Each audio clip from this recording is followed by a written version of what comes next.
This channel does not promote any violent, harmful, or illegal activities. All content provided by this channel is meant for an educational purpose only.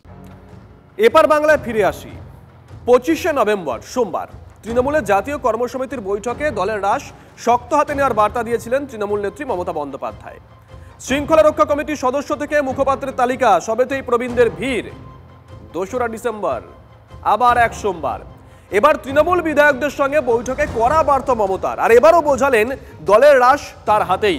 সঙ্গে জল্পনা, number 2 Abhishek Bandyopadhyay কি কোণঠাসা? তৃণমূলে জল্পনার ঘূর্ণি। 21শে জুলাইয়ের মঞ্চ থেকে দলের রদবদলের ইঙ্গিত দিয়েছিলেন সর্বভারতীয় সাধারণ সম্পাদক অভিষেক বন্দ্যোপাধ্যায়। আমি পুরসভার কাউন্সিলরের টিকিট পাবো, আমার ওয়ার্ড থেকে আমি জিতবো, আর লোকসভা বিধানসভায় দল প্রত্যাশিত আর আশা নিরূপ ফল করবে না, আপনার বিরুদ্ধে দল ব্যবস্থা নেবে, যত বড় নেতার ছত্রছায়ায় আপনি থাকুন। আগামী 3 মাসের মধ্যে এর ফল আপনারা দেখবেন, 3 মাসের মধ্যে। সেই রদবদল এখনো হয়নি। শনিবার আমতলা সভার পর অভিষেক বলেছেন, আমার কর্তব্য আমি করেছি, আমি বারবার বলছি দলের সিদ্ধান্ত, নেত্রী সিদ্ধান্ত শিরোধার্য। এবার তিনি কবে করবেন তিনি জানেন, সেপ্টেম্বর মাসেই আমি পাঠিয়ে দিয়েছি। দলের কাছে সেপ্টেম্বরে রদবদলের তালিকা পাঠিয়েছেন অভিষেক। এদিকে ডিসেম্বর এসে গেল।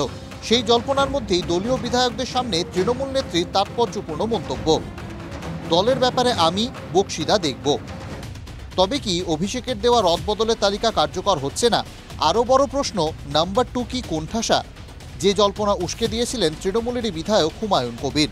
অভিষেক বন্দ্যোপাধ্যায়েরই বা কেন সেখানে যোগ্যতা কোথায় নেই যে অভিষেক বন্দ্যোপাধ্যায়কে কেউ কোণঠাসা করবে, কোণঠাসা করার চেষ্টা করবে, আর সেটাকে আমরা মেনে নেব?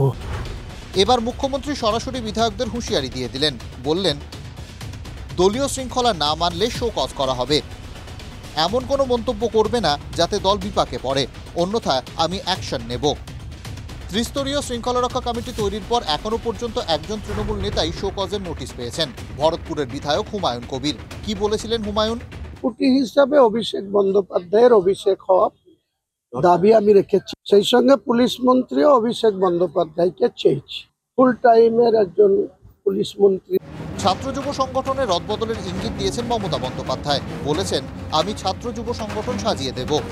অতি সম্প্রতি তৃণমূল ছাত্র পরিষদের সভাপতি তৃণাঙ্কুর ভট্টাচার্যের পদে থাকা নিয়ে প্রশ্ন তুলেছিলেন প্রবীণ সাংসদ কল্যাণ বন্দ্যোপাধ্যায়। আর তৃণমূল ছাত্র পরিষদের সভাপতি, তার মুখ থেকে কোনো ভাষা নেই, কোনো কথা নেই। আনবিলিভেবল, আমি ভাবতে পারছি না কার আশীর্বাদের মাথায় আছে যে এখনো তৃণমূল ছাত্র পরিষদের সভাপতি থাকে। তৃণমূলের অন্দরে তৃণাঙ্কুর অভিষেক ঘনিষ্ঠ নেতা হিসেবেই পরিচিত। তবে কি তৃণাঙ্কুরের ডানা ছাটা সময়ের অপেক্ষা? সোমবার আরও একজনের ডানা ছেটেছেন তৃণমূল নেত্রী। তিনি উত্তর 24 পরগনার জেলা সভাধিপতি অশোকনগরের বিধায়ক নারায়ণ গোস্বামী। পদ অটুট, কিন্তু লক্ষণরেখা টেনে তৃণমূল নেত্রী বলেছেন, তুই তোর বিধানসভা এলাকার বাইরে নাক গলাবি না। ইদানিং হুঁশিয়ারি দিয়ে বারবার শিরোনামে এসেছেন নারায়ণ গোস্বামী। আপনি এলাকার পুঁটে মেম্বার বা পাড়ার একটা হোমরা চোমরা প্রধানও বাবা ল্যাস ভুলে মোটাই গেছে, ও কেউ কাটতে পারবে না। অভিষেক বন্দ্যোপাধ্যায় কুচ করে কাছি দিয়ে কেটে দেবে, মা বলার সময় পাবেন না। অর্থাৎ এখানেও অভিষেক যোগ। এমনকি দলের ভোট কুশলী সংস্থা তৃণমূল নেতৃত্ব পে ওসব ফ্যাক্ট জানি না, এলাকা ভিত্তিক অনেক ভুল তথ্য আসছে, আমি যে তথ্য পাবো সেই অনুযায়ী সিদ্ধান্ত নেব। ওয়ান অ্যান্ড অনলি, এটাই কি বারবার বোঝালেন তৃণমূল নেত্রী? শুধুমাত্র এই ভোটকুশলী সংস্থাকে নস্যাৎ করলেন না, আসলে দলের সেকেন্ড ম্যান অভিষেক বন্দ্যোপাধ্যায়ের তৈরি করা যে দলীয় অনুশাসন তাকেও কোথাও নস্যাৎ করলেন মমতা, এবং দলের বিধায়কদের কাছে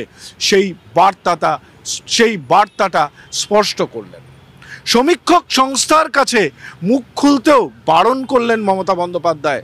একটা কথা স্পষ্ট করে দিলেন, 2026-এর আগে ছাত্র যুব এবং দলের সংগঠন তার সমস্তটারই শেষ কথা তিনি, অর্থাৎ মমতা বন্দ্যোপাধ্যায় নিজে। ক্যামেরায় দীপঙ্কর দাশগুপ্তর সঙ্গে সৌরভ গুহ, TV9 বাংলা, কলকাতা। নিশ্চয়ই মনে আছে আপনাদের, সিদ্দিকুল্লাহ চৌধুরী বলেছিলেন হাম দো হামারে চার, আর মোহন ভাগবত বললেন পরিবার পিছু 2 থেকে 3 জন সন্তান চাই। না হলে সমাজ ধ্বংস হয়ে যাবে। দেশের জনসংখ্যা ইতিমধ্যেই 150 কোটি ছুঁই। বেকারি সব সরকারের কাছেই এখন মাথা ব্যথা। এই অবস্থায় দুই সম্প্রদায়ের নেতার মুখে জন্মহার। জামিয়াত নেতা বলছেন 4 আর সংঘ প্রধান বলছেন 3। জনসংখ্যার কম্পিটিশনের ডাক সমাজকে বাঁচানোর তাগিদে নাকি ভোট ব্যাংক তৈরির কম্পিটিশন? প্রশ্ন আমজনতার মনে। নাগপুরের এক সভায় আরএসএস প্রধান বলেন, জনসংখ্যা কমে যাওয়া উদ্বেগের বিষয়। বিজ্ঞান বলে জন্মহার 2.1-এর নিচে নেমে গেলে সেই সমাজ পৃথিবীর বুক থেকে মুছে যায়। এইভাবে বহু ভাষা ও সমাজ হারিয়ে গিয়েছে। আমাদের পরিবার পিছু 2 অথবা 3-এর বেশি সন্তান চাই। বিজ্ঞান তাই বলে সমাজকে বাঁচতে হলে সংখ্যা প্রয়োজন। আশ্চর্যজনকভাবে পশ্চিমবঙ্গের রাজনীতিতেও জনসংখ্যা বিতর্কই এখন জ্বলন্ত।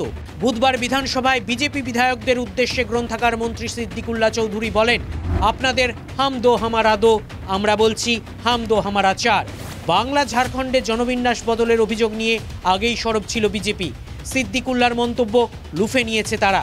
সিদ্দিকুল্লাহর মন্তব্যের পরিপ্রেক্ষিতে বিধানসভায় Shankar Ghosh point of order এনেছিলেন। স্পিকারের কাছে জানতে চাওয়া হয়েছিল যে সিদ্দিকুল্লাহর ওই মন্তব্য অধিবেশনের কার্যবিবরণীতে যাবে কি যাবে না। সেই সময় বিষয়টি দেখে নেওয়ার কথা বলেন স্পিকার। সিদ্দিকুল্লাহর মন্তব্যকে নিয়ে টুইট করেছেন বিরোধী দলনেতা। প্রশ্ন তুলেছেন, ভারত যখন জনসংখ্যার বিস্ফোরণের মধ্যে দিয়ে যাচ্ছে তখন মমতার এক মন্ত্রী আরও বেশি করে সন্তান নিতে বলছেন, তাও আবার বিধানসভায় দাঁড়িয়ে। এটা পশ্চিমবঙ্গের জন্য বিপদঘণ্টি। বাংলায় লাখো রোহিঙ্গার বাস।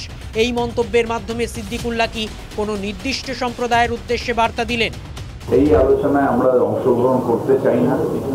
শুভেন্দু অধিকারেরও ব্যক্তিগত মত হতে পারে, আমাদের সিদ্দিকুল্লাহরও ব্যক্তিগত মত হতে পারে। এটার সাথে আমাদের কোনো আসে না, এটার কোনো হয় না, মানে আমরা এটার কোনো ব্যাখ্যা দিতে পারবো। জল ঘোলা শুরু হতে সিদ্দিকুল্লাহ বলছেন, বক্তব্য রাখার সময় তার মাথায় নাকি ছিল চীন।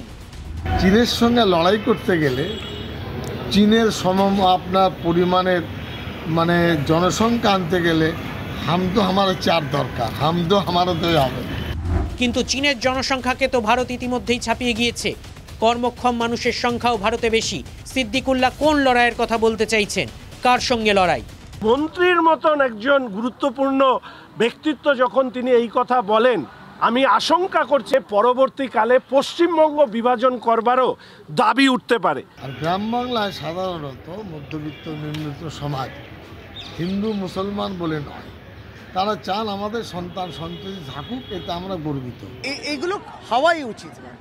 এই ধর্মীয়ভাবে পপুলেশন স্ট্যাটিস্টিক্স এইভাবে কিন্তু কোথাও না কোথাও যার নিজের এজেন্ডাটাকে পুশ করছে, নিজের রাজনৈতিক এজেন্ডাটাকে, দেশের কথা কিন্তু ভাবলেন না, বাংলার কথাও ভাবলেন না। সন্তান বাড়িয়ে চীনের সাথে লড়াই করবে। অলরেডি তো জনসংখ্যাতে আমরা প্রথম আছি দেশ আমাদের। তাহলে আর মেয়েরা কি শুধু ওই মেশিন নাকি শুধু সন্তান জন্ম দেবে? এইভাবে তাহলে দেখা হচ্ছে নাকি? যদি এইভাবে দেখা হয় সেটাকে ধিক্কার নিন্দা জানাচ্ছে। এটা সত্যিই জনসংখ্যা নিয়ে উদ্বেগ নাকি ঘুরিয়ে ভোট ব্যাংকের রাজনীতি? নেতাদের জন্মহার নিয়ে জল্পনা দেখে আমজনতা কিন্তু এই কারণটাও হিসেবের বাইরে রাখছে না। Bureau report, TV9 Bangla.